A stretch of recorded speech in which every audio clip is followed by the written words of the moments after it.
అన్నయ్య నాకు చిన్న డౌట్ రా. మరి మరి కన్నెందుకు దత్తమ్మ అది కూడా తెలీదా? కన్ను కన్ను అమ్మ కొట్టుంటే ఆడటానికి. అది కాలితమ్మలారా.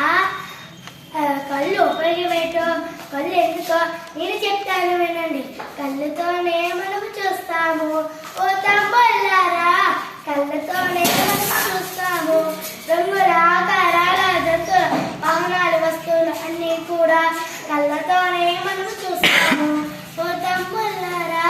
కళ్ళతోనే మనం చూస్తాము. అన్నయ్య మరి ఇంకో డౌట్ రా. మరి మరి చెవు ఎందుకురా? దత్తమ్మ అది కూడా తెలీదా? చెవు చెవు గులుగు తీసుకోవాలి. అది కాదు తమ్ములారా. చెవుతోనే మనము చెవుతోనే మనము శబ్దాలు వింటాము. చెవులతోనే మనం శబ్దాలు వింటాము ఓ తమ్ములారా. చెవులతోనే మనం శబ్దాలు వింటాము. మరి చిన్న డౌట్ రా. మరి మరి ముక్కెందుకురా? ఓరి దత్తమ్మ అది కూడా తెలీదా? ముక్కు ముక్కు అది కాదు తమ్ములారా. ముక్కు ఎందుకో ముక్కు ఉపయోగమేటో నేను చెప్తాను వినండి. ముక్కుతోనే మనము వాసన పీలుస్తాము ఓ తమ్ములారా.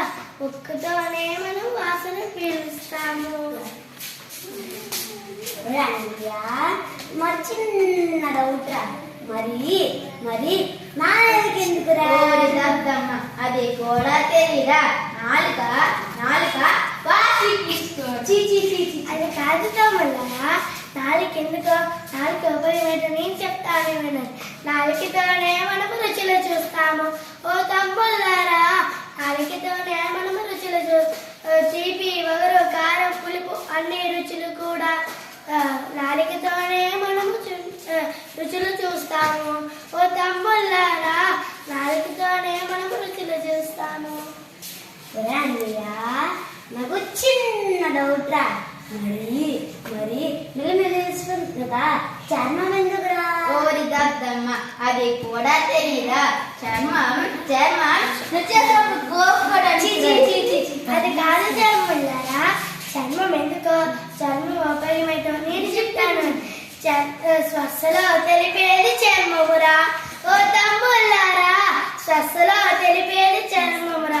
అవయవాలను కప్పించిన ముఖానికి ఎంతో అందమురా ఓ తమ్ముళ్ళారా. శ్వాసలో తెలిపేది చర్మమురా.